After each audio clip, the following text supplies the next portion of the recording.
আলাইকুম প্রিয় দর্শক, সুলতানাস কুকিং চ্যানেলের পক্ষ থেকে আপনাদেরকে আজকে আমি সুজির হালুয়া করে দেখাবো। তো এই সুজির হালুয়াটা করব কিন্তু একেবারে সহজভাবে। এই দেখুন, আমরা যে মিষ্টি বানাই, সবসময় মিষ্টি বানালে অনেক শিরা থেকে যায়। সেই শিরাগুলো আমরা কি কাজে ব্যয় করব, আজকে আমি এই কাজে ব্যয় করব। দেখুন, আমি মাঝে মাঝে এই কাজটা করি, তো শিরাগুলো কাজে লাগাচ্ছি, সেটা আপনাদেরকে দেখাচ্ছি। প্রথমে আমি শিরাগুলোকে জাল করে একটু ক্যারামেল করে নিব, যাতে করে আমার এই হালুয়াটার কালারটা সুন্দর একটা কালার চলে আসে। আর এই ক্যারামেলগুলো যাতে পুড়ে না যায়, এই পর্যায়ে আমরা দুধ দিয়ে দিব। দেখতে পাচ্ছেন যে আমি পুড়ে ফেলিনি, জাস্ট কালারটা একটু লাল, হালকা লাল হয়ে আসছে। এই মুহূর্তেই আমি 250 ml মতো দুধ দিয়ে দিলাম। এই পর্যায়ে আমার এই ক্যারামেলগুলো জমাট বেঁধে গেছে। তো এখন আমি হালকা হালকাভাবে জাল করব চুলার মধ্যে, বেশি জাল দিতে যাবেন না, তাতে করে দুধগুলো পড়ে যেতে পারে। তো আস্তে আস্তে জাল করে নিলেই গলে যাবে। তারপরেও আমি আরও একটু বেশি কালার করার জন্য সামান্য একটু জর্দার রং দিয়ে দিলাম। 4 চামচের গোড়া দিয়ে তুলে সামান্য একটু জর্দা রং দিয়ে দিয়েছি, দেখতে পাচ্ছেন। এখন আমি এখানে দিয়ে দিব ফাইন সুজি, এটা হলো হাফ কাপের থেকে একটু কম দিলাম। এই আর এখানে দিয়ে দিব এই সামান্য একটু নারকেল কোড়ানো, এটা শুকনো নারকেল কোড়ানো, আপনারা কাঁচাটাও দিতে পারবেন, সেটা আরও বেশি ভালো হবে। আর এই যে দেখুন, এখন আমি এগুলোকে আস্তে আস্তে অল্প আঁচে রেখে সেই অনবরত নেড়ে চেড়ে সুজিগুলোকে সুন্দরভাবে দুধের সাথে মিশিয়ে নিয়ে বলক তুলে নিব। তো যখন বলক চলে আসবে, আস্তে আস্তে এরকম ঘন হয়ে যাবে।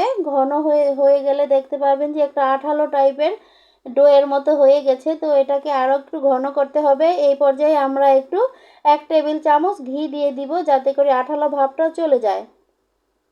আর ঘিটা দিলে কিন্তু খেতেও খুব বেশি ভালো লাগবে, আর ফ্লেভারটা অনেক সুন্দর আসবে, আর জমাট বাঁধতেও ভালো মানে হেল্প হবে।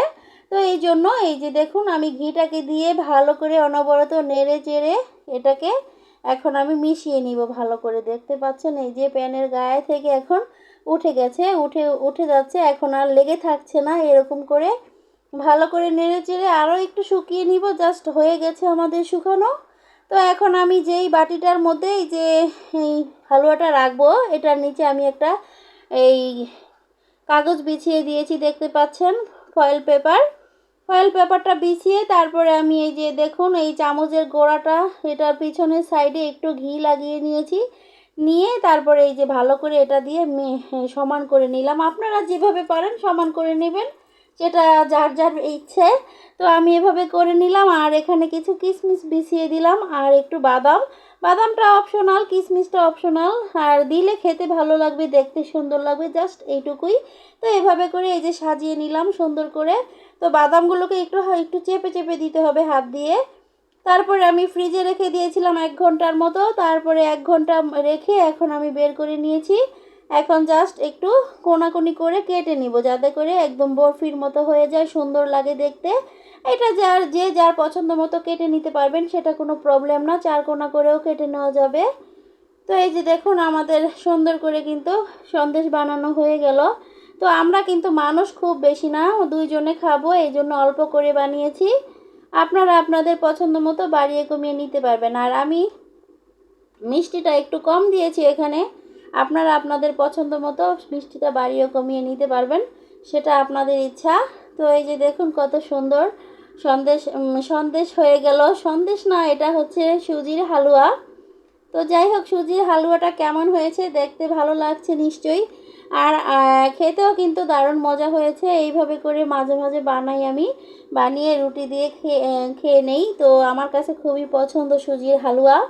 আপনাদের কাছে যদি ভালো লেগে থাকে, প্লিজ আমার চ্যানেলে যদি নতুন হয়ে থাকেন, লাইক কমেন্ট শেয়ার করবেন এবং সাবস্ক্রাইব করে রাখবেন চ্যানেলটাকে, এবং বেলটাকে বাজিয়ে রাখবেন।